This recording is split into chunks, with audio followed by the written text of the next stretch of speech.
My life was perfect. I had a loving husband, two wonderful children, and a beautiful home. My husband and I met in college, and it was love at first sight. We got married shortly after graduation and started building our life together. We both had successful careers, and our life was filled with laughter, love, and adventure.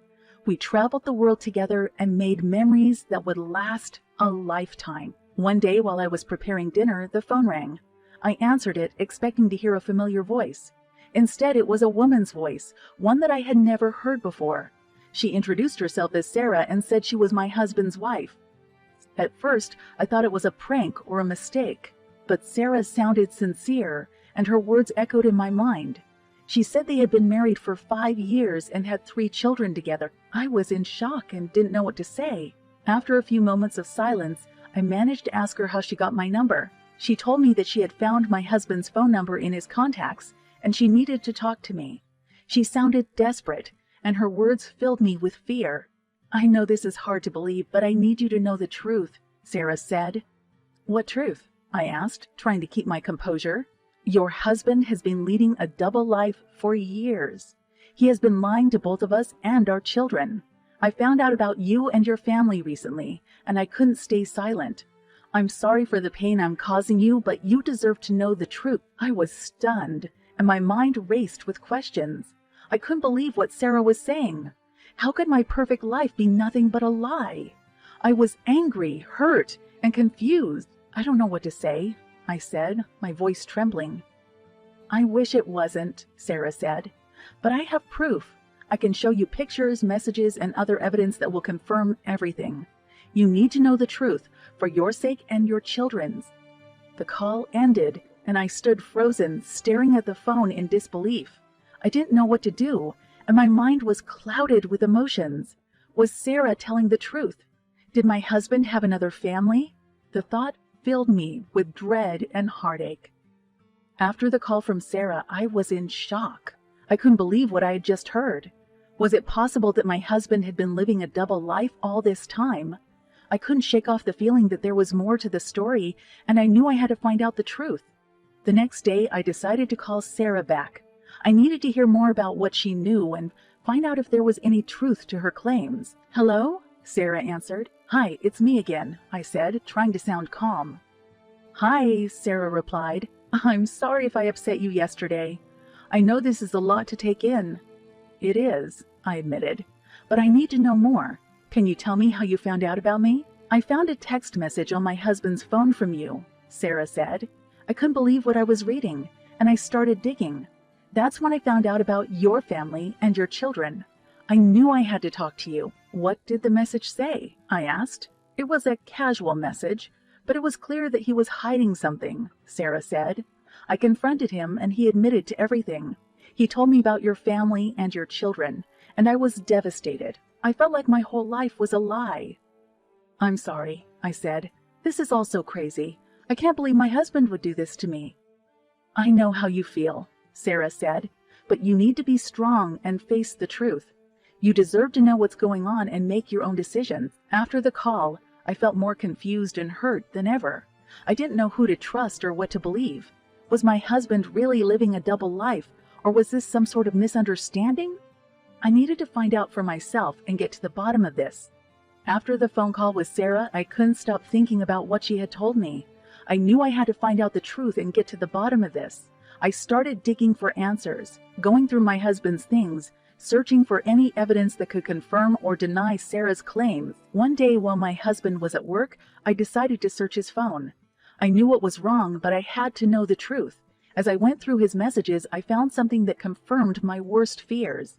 There was a message from my husband to Sarah saying that he loved her and missed her. It was dated only a few weeks ago.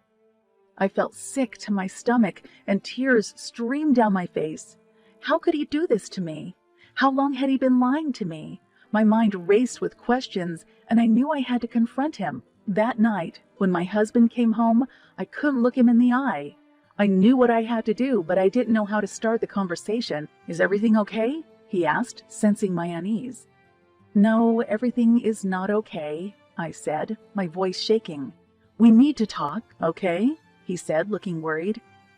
"I know about Sarah. I said, looking at him with tears in my eyes. What do you mean? He asked, looking confused. I mean that I know about your other family, I said, my voice rising with anger. How could you do this to me? How long have you been lying to me? I don't know what you're talking about, he said, looking flustered. Don't lie to me, I said, holding up his phone. I saw the message you sent her, the one where you told her you loved her. My husband's face fell, and he looked defeated. I'm sorry, he said, his voice barely above a whisper. I didn't mean for this to happen. I love you and I love our family. How could you say that? I asked, my voice trembling with rage. You lied to me for years. You have another family, another life. How could you do this to me? I don't know, he said, tears in his eyes. I messed up. I don't know what to say. I didn't know what to say either. The man I had loved and trusted for years had betrayed me in the worst possible way. I knew I couldn't forgive him, and I knew I couldn't forgive him, and I knew I had to do something to make him pay for what he had done. After confronting my husband about his secret family, I felt more hurt and betrayed than ever before. I couldn't just let this go and pretend like everything was okay. I needed to confront him, and I needed to make him answer for what he had done. I decided to consult a lawyer to figure out what my options were. I explained the situation to the lawyer, and he listened patiently. I'm sorry, but this is a very serious matter, the lawyer said. Your husband has committed a crime, and he needs to be held accountable. What kind of crime? I asked, feeling overwhelmed. Bigamy, the lawyer said. Your husband married another woman while he was still married to you. That's illegal. I felt sick to my stomach. My husband had not only lied to me, but he had also broken the law. What can I do? I asked, feeling helpless.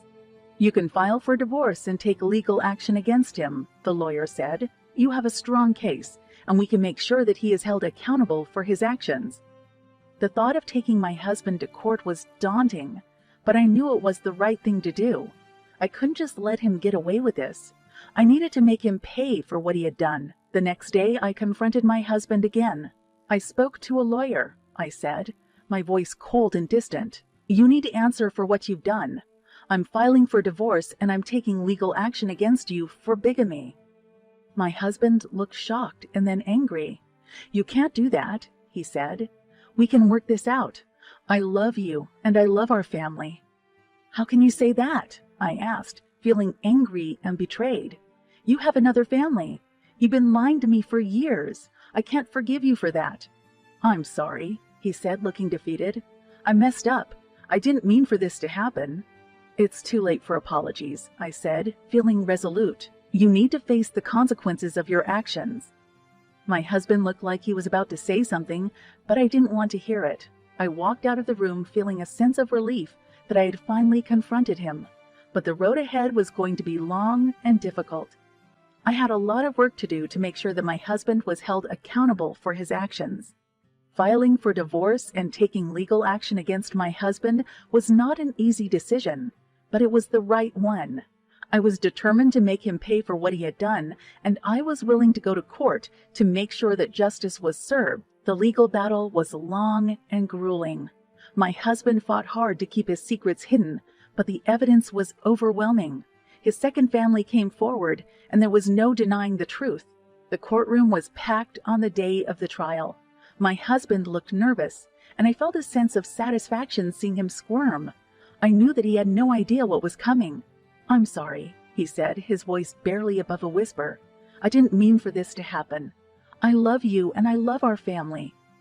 You don't love me, I said, feeling a sense of anger and betrayal. If you loved me, you wouldn't have lied to me for years and kept this secret from me. You made your bed, and now you have to lie in it. The day of the verdict arrived, and I sat in the courtroom with my lawyer by my side. My husband's lawyer was also present, looking visibly nervous. The judge walked in, and everyone stood up. He took his seat and began reading the verdict. Mr. You have been found guilty of bigamy and have been sentenced to 3 years in jail and a fine of $100,000. My heart raced as I heard the verdict. It was finally over. My husband had been held accountable for his actions, and justice had been served. I looked over at my lawyer, who gave me a reassuring smile. My husband looked defeated. and I felt a sense of satisfaction knowing that he was finally getting what he deserved. As we left the courtroom, my lawyer came up to me. "You did the right thing," he said, patting me on the back. "You held your husband accountable for his actions, and justice was served." "I know," I said, feeling a sense of relief. It was a long road, but it was worth it. I can finally move on with my life, and I won't let anyone else hurt me like that again. My husband's lawyer came up to me. "I'm sorry," he said. "I know this has been hard on you. My client is also remorseful for his actions." I looked at him, feeling a sense of anger rise up in me. "You know what's hard," I said, my voice trembling. "Finding out that your husband has been lying to you for years and has another family with children. That's hard. And you know what? Your client deserves everything he's getting." With that, I walked away, feeling a sense of closure and satisfaction that I had not felt in a long time. The final verdict was the closure I needed to move on from the whole ordeal. It was a painful experience, but I knew that I had come out on top. I was stronger than I ever thought possible, and I would never let anyone take advantage of me again. The revenge I had served might have been sweet, but it was also necessary. It was the final nail in the coffin, and I knew that I could finally move on from the whole ordeal.